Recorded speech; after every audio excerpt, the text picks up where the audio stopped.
Welcome to Music Outlook LA, the podcast which highlights the independent artist, whether they are a musician, vocalist, actor, actress, live audio or in-studio engineer, or a videographer, photographer. I'm your host, Will Kimsey.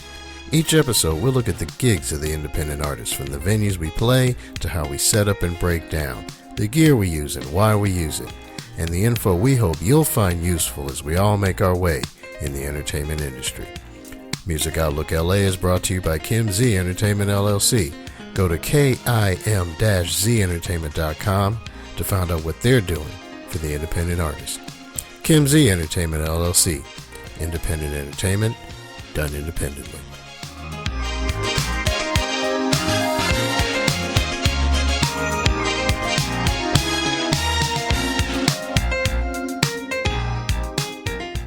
My guest today is guitarist and professional set designer Andrew Reeder.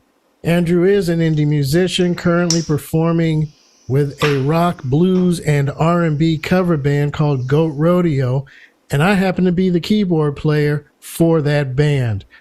Spoke about it just briefly in the previous episode with my guest Gene Perry, who's the younger brother of our fearless leader Doug Perry for Goat Rodeo. Like Gene, I met Andrew through Doug, and today we're going to talk about Andrew's gigs, the gear he uses and why he likes to use it, his work as a set designer, and he's going to touch on that and see what info he'd like to share and pass on to the other independent artists out there, no matter what you're doing. So, ladies and gentlemen, this is Andrew Reeder. How you doing, my man? I'm doing great. Thank you for having me. Oh, no problem. No problem. When we were discussing some of the tunes that we're going to be covering for our rehearsal coming up, it just hit me. I need to have you on the show, not just because you're an indie musician, a guitar player, and I think your story is pretty special in and of itself, and I want to touch on that, but your regular 9-to-5, aside from playing guitar in the entertainment industry as a primarily set designer, which your resume covered, and we'll talk about that.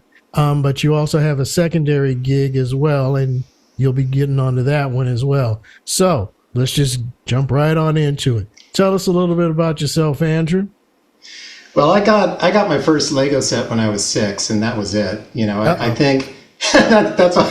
It was over. It was pretty clear that I was going to be making things, that I was fascinated with building worlds. I wouldn't duplicate what was on the box. I would always create my own shapes and forms. And, this interest just persisted. It persisted through high school. My parents had our home remodeled in the 70s. I grew up with a lot of our bandmates in the Palisades back in the 70s. Mm-hmm. And they added on, and I saw the architectural drawings, and, I really was interested in that. Right. And, I went to school at UC Berkeley. I got an architectural degree there, and I took a couple of years off in between graduate study and undergrad. And mm-hmm. I worked in architecture, and I began to realize that, well, I'd made a really good choice for myself academically. The experience of working as an architect was really not looking so great. There were deficits in my skill level, and there were also deficits, in just the ability to work as a team. If there's any takeaways, from today's conversation, that's one of them. That's sort of been the story of, how I've matured over the years and learned to work, on these Hollywood films, with other people. So, I graduated, I got into Yale University, in their architecture program. That's not something that happens every day, to people like me. And I figured I'd better go, even though there were signs that, I really was heading in the wrong direction professionally for myself. And then some friends of mine who were in the USC Film School, who were aware of my sort of misgivings and frustrations of professional work in architecture, they said, you really should consider set design. You really should consider the design of movies. And I'd never given it any thought, and what I began to do, and this was back in the Stone Age, this was before Facebook, it was before Instagram, it was before social media, it was before email. I had, through a family contact, one person that I could reach out to for advice about jumping into the entertainment industry, because I knew nothing about it and I didn't know anybody. There was nobody in my family. My parents were academics at UCLA. They were in shock that, this kid who they'd spent money on and they'd raised, in for a proper, sort of profession, in architecture, was having second thoughts and thinking about the movie business. That was something way off their radar. They were terrified by it. They had no idea. I didn't know it, but, I figured I'd give it a go. So, from a very early age, I didn't have much to show that first production designer. His name was Neil Spizak. But I wrote him a letter and he didn't respond. And that's what you did back then. You literally wrote letters, you typed them up and you put them in the mail and you hoped that the person would open them.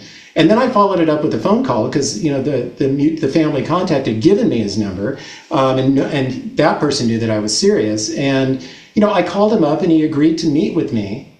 And, I took the interview and I was very serious. I arrived in a suit, which was the opposite of what, he was in shorts and a t-shirt, and he was already very successful. And he said, listen, you're at Yale University, you're at one of the greatest, design drama theater schools. You really should start learning about theater design, because that's much, much closer to what we do as set designers in the film business.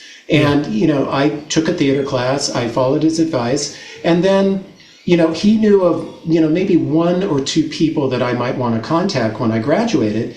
And the rest was really up to me. It was about, and I think for anybody listening, if you're young and you're just starting out, and no matter what it is, there's a certain degree of fearlessness that I think you have to have. You have to be willing to reach out to people who are already established. And that's exactly what I did. I really had nothing to show. I certainly didn't have the website and body of work that I have now. And I didn't have the skill set. I didn't have the knowledge. But I did have some fledgling sort of academic work to show people. And I would just literally, I'd call them on the phone. I'd watch I would start watching the movies, and I would look for the names. And I'd never done that before. But, movies are designed by people. And I would start to get those names, and I would start to track down, their contact info, if it was an agent or if it was, someone at the guild, the Art Directors Guild that I now belong to. If you're a serious person and it's obvious that you're just trying to meet with someone for 2 minutes of advice, that's a pretty legitimate ask. And not everybody's going to say yes, but the ones that do, there's an opportunity there. And it's kind of like a door that gets pushed open just a little bit. And there's an opportunity when an established professional gives you the time of day and gives you that 5 minutes of their time. You want to make your best impression and you want to come across like you're serious. And so one thing led to another, and I just jumped in. And I started very slow, from the standpoint of very humble, modest projects. And as my expertise and my ability began to change, because I would work on my game. I know this is a musically based podcast. That's primarily, it seems, what a lot of the guests are here. It's just like learning an instrument. It's like you must understand a certain level of theory. You've got to have the raw goods to be able to play with anybody. And eventually, as I began working digitally, because the digital revolution was happening in the early 2000s, we were moving away from simply drawing by hand, and we were using the new tools that would come along with 3D modeling software and AutoCAD.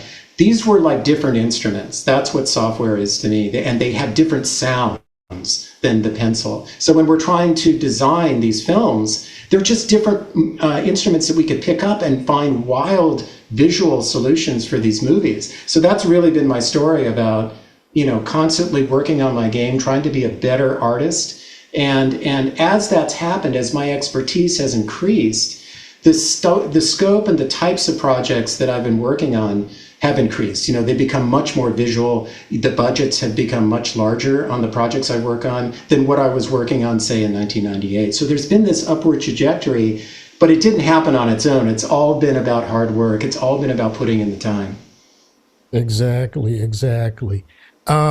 So speaking about the theory and the music, as well as the art and I'm going to get back to that for sure because I've got a lot I want to ask you about the art and everything else. When it comes to your guitar, it's a pretty interesting story, at least since I've only known you for maybe about a year. Yeah.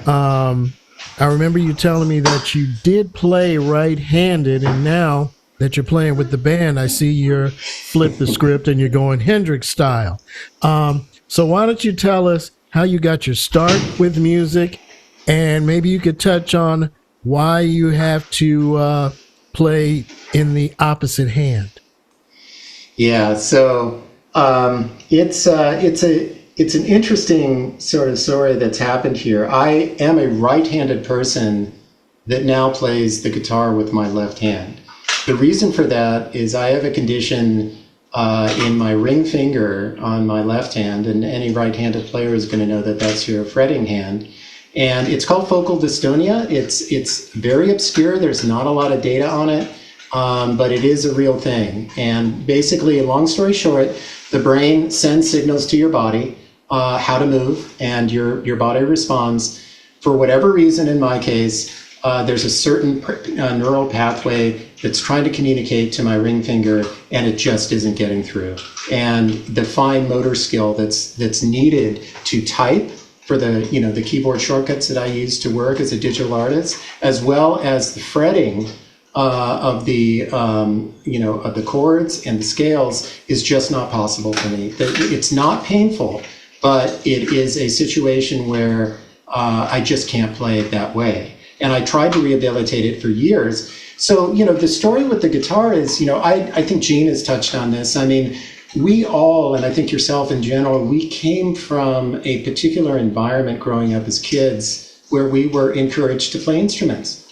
There was no gaming industry, there was no game console, there were no Xboxes, there wasn't the social media, there was sports, there was music.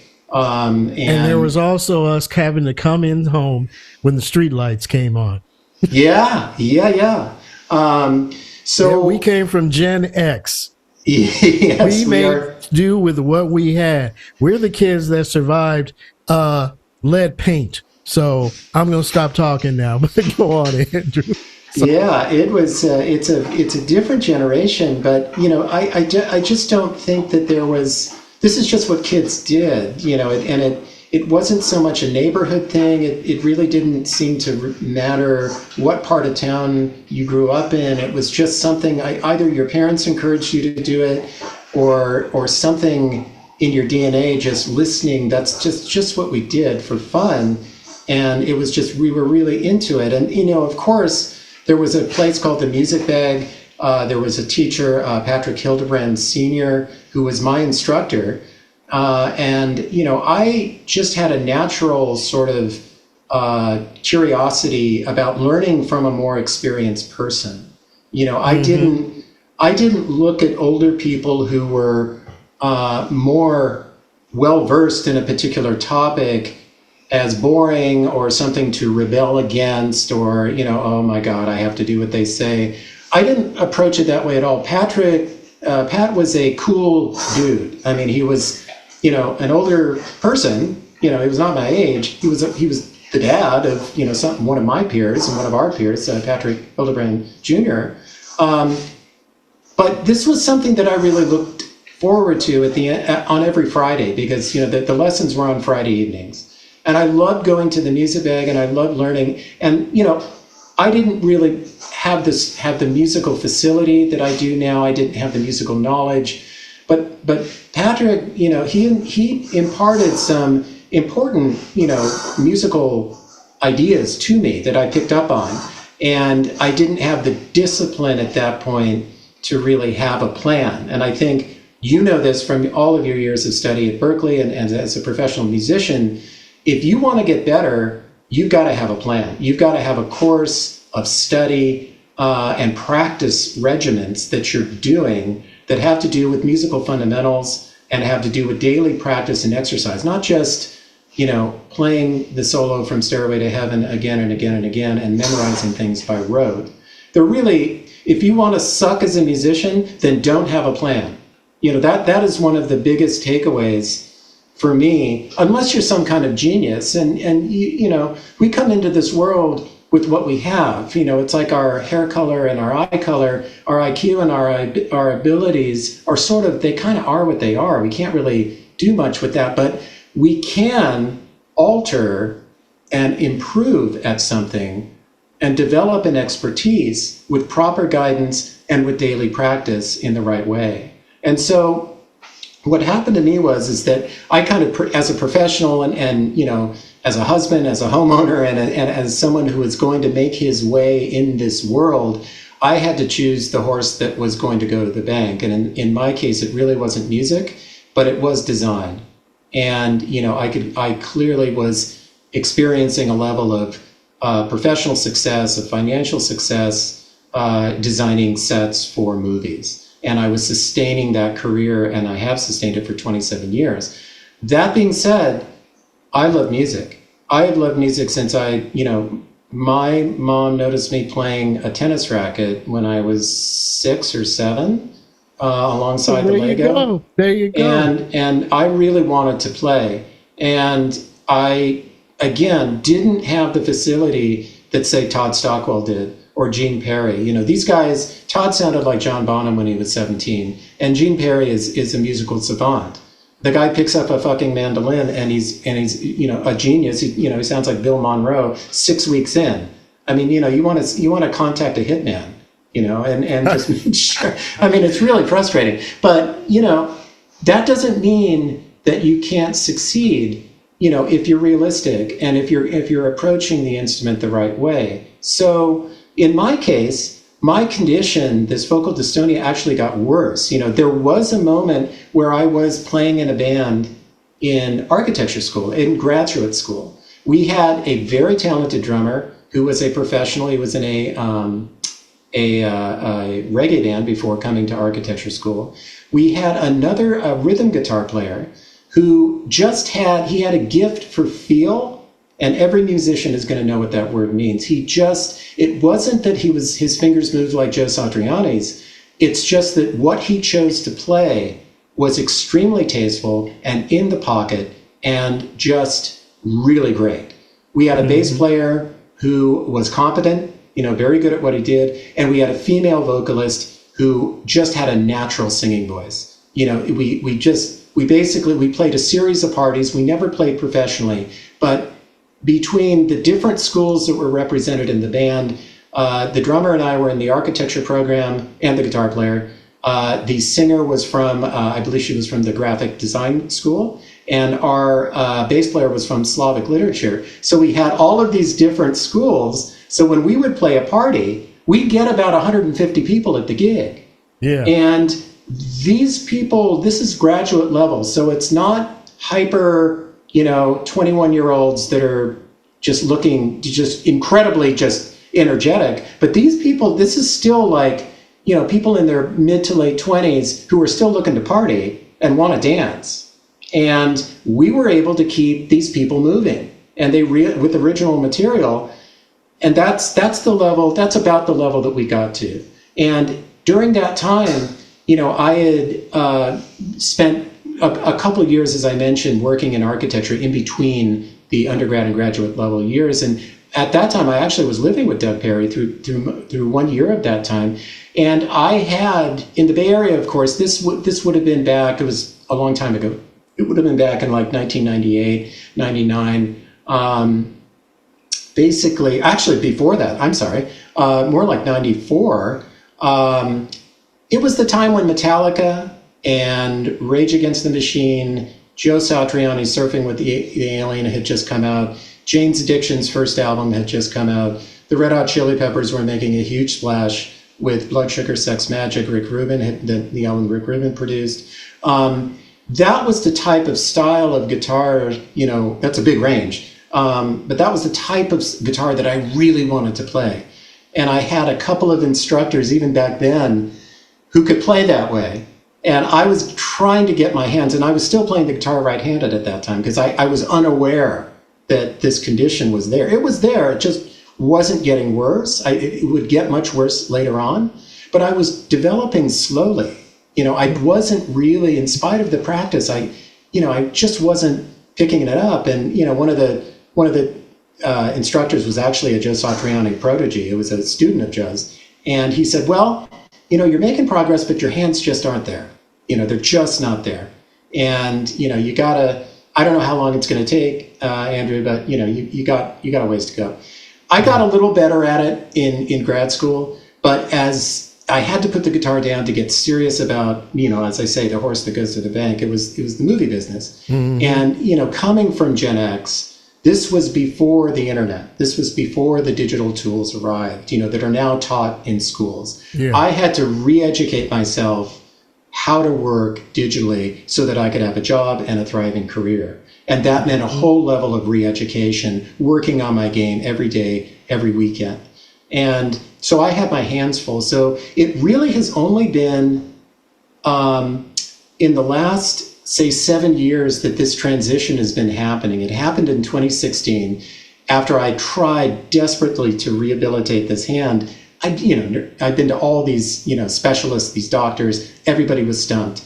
And my brother, who was older and wiser than me, he was the one who, has just been there to advise me with major issues, major, points in my career, major decisions. He said, look, you could always switch hands on the guitar. I mean, if you really want to play. And, it goes back to at that moment, it's like looking at the surfer Bethany Hamilton, who lost her arm to a tiger shark years ago. Yeah. Bethany now surfs without an arm. Her father is a shaper of surfboards. He rigged her board differently for her, and she is able to paddle out in heavy surf in Hawaii and win competition. She doesn't just paddle out and surf; she competes. And so she's always been someone that I've looked at for inspiration. I've looked at also there. When you work in the film business, you're oftentimes on location. You're in places like Georgia because they're heavily incentivized states, and they've lured a lot of production there. So you have to be willing to travel. We're like session players. We play on the albums of these movies. I'm a talent that's hired to work on these projects for my skill set. And just to touch on it, you've kind of gone through most of the questions that I was going to ask you. But Gene mentioned Patrick Hildebrand Sr. Yeah. And I do know these people. I know Patrick the second. And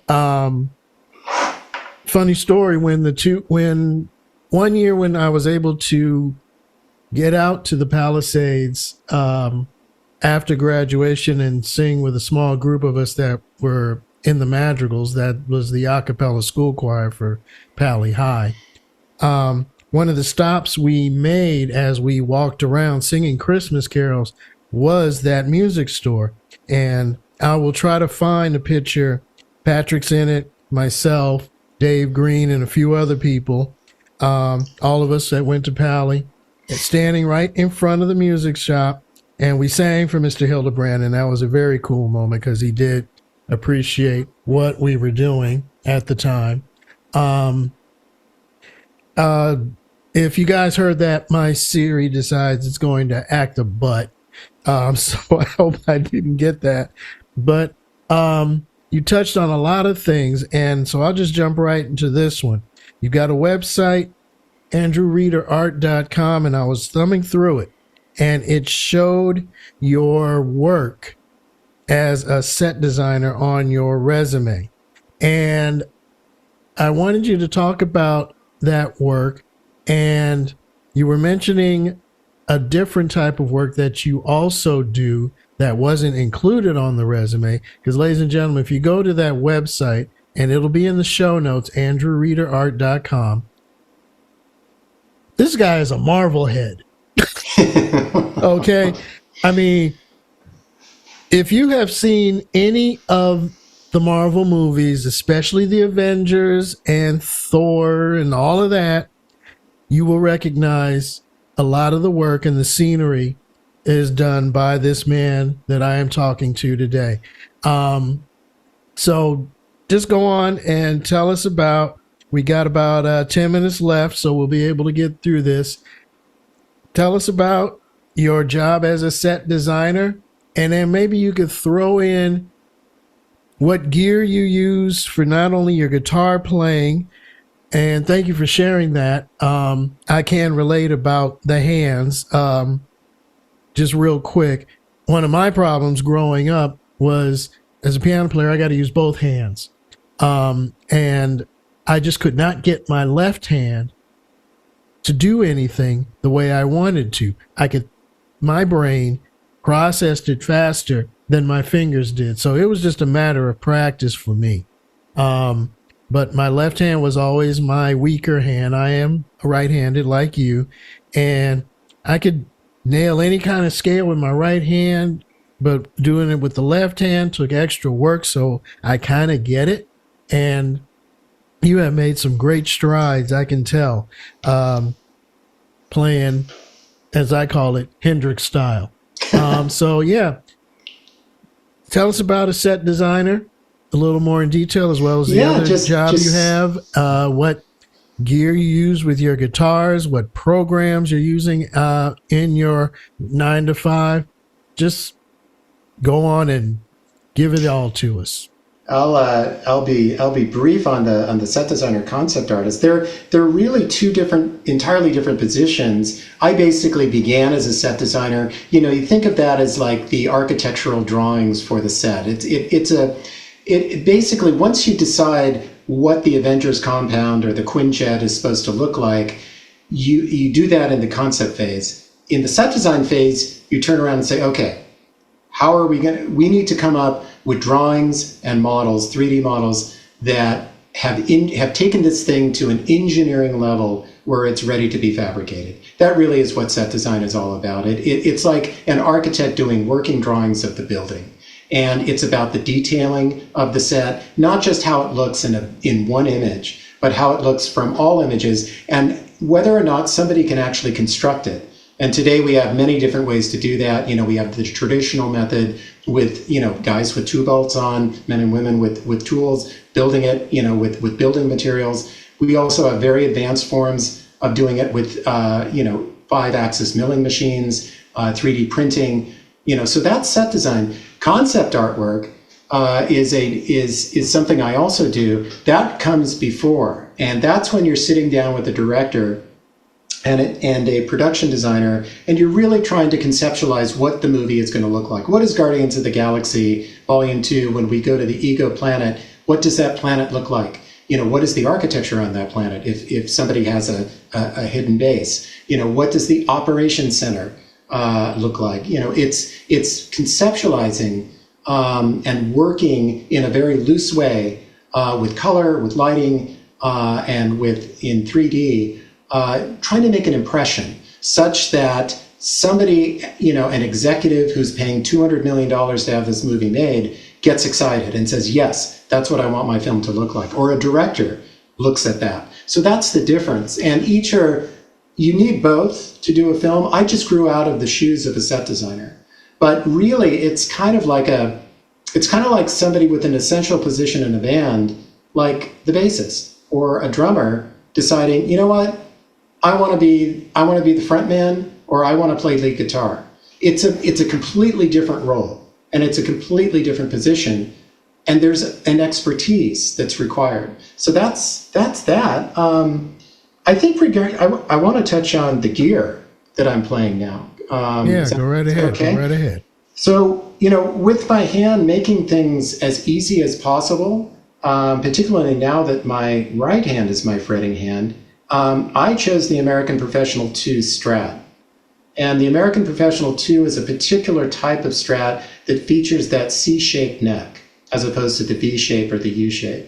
And the C shape is the lowest profile. It really allows my hand and gives my hand the greatest opportunity, as a running start to fret. It's not, and my hands are very average. They're not large at all, and my fingers are not particularly long. So it makes it easier for me to play. I'm getting the more I play in Goat Rodeo, the more I play with people like you, who are very, very experienced, the deeper I go. I have 2 instructors now that I'm learning from online.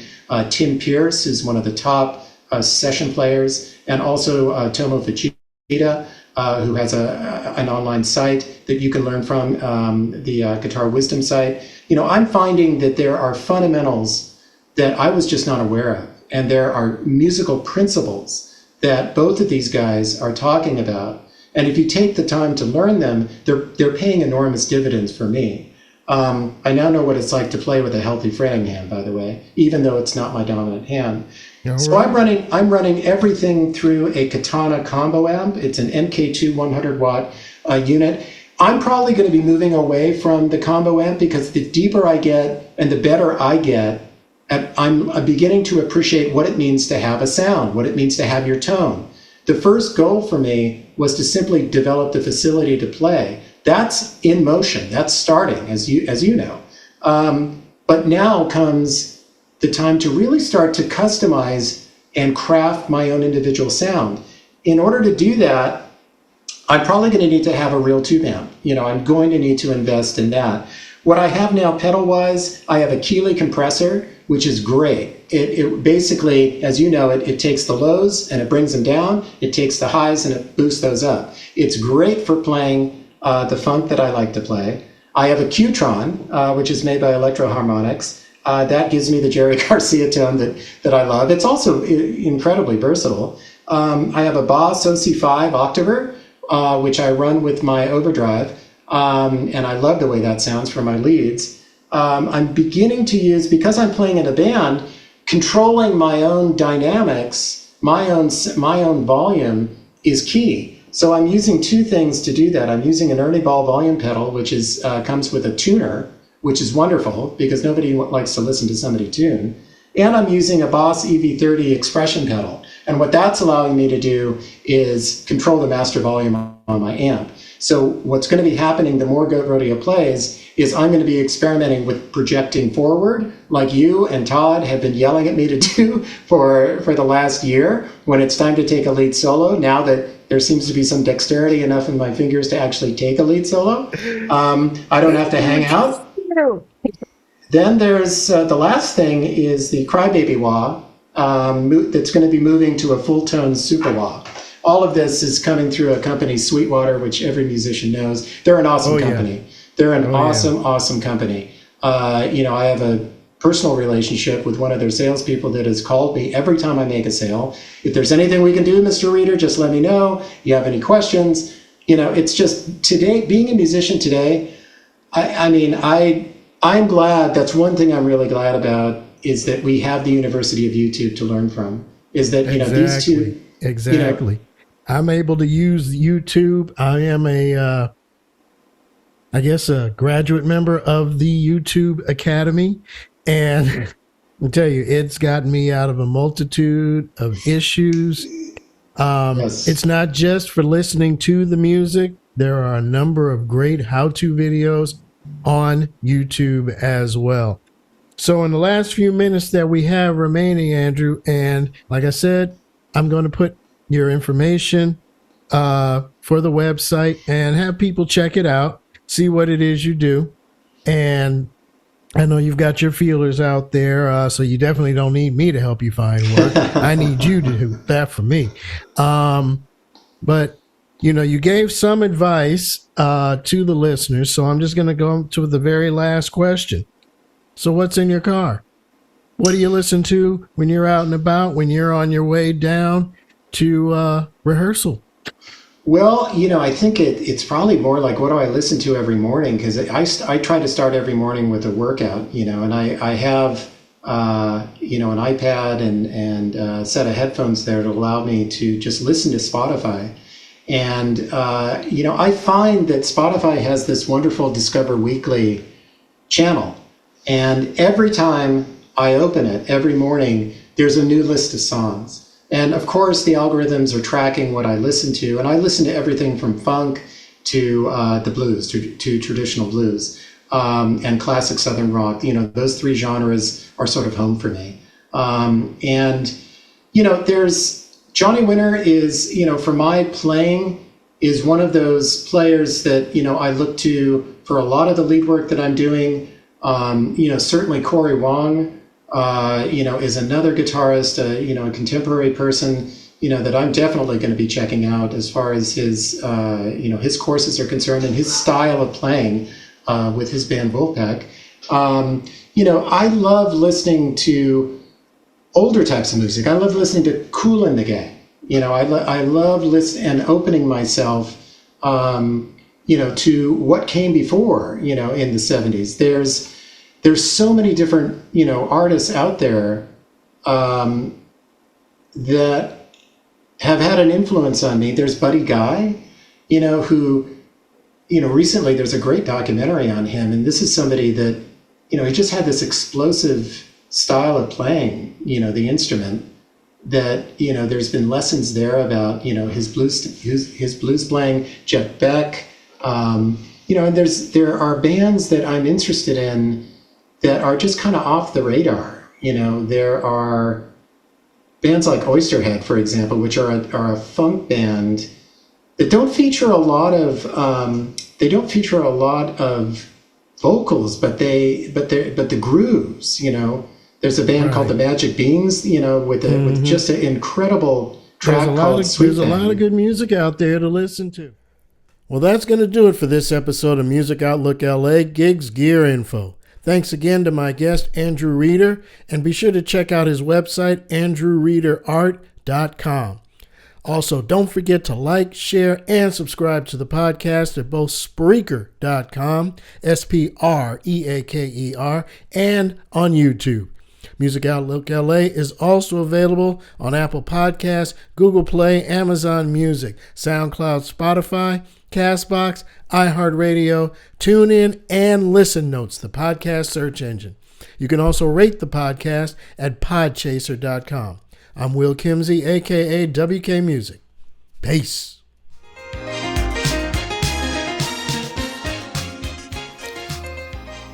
This podcast is both brought to you and produced by Kimsey Entertainment, LLC. Music Outlook LA is a copyrighted broadcast of Kimsey Entertainment, LLC. The views and opinions expressed on this show are not necessarily those of Will Kimsey or Kimsey Entertainment, LLC. Any rebroadcast, reproduction, or any other use of this product without the express written consent of Kimsey Entertainment, LLC is strictly prohibited.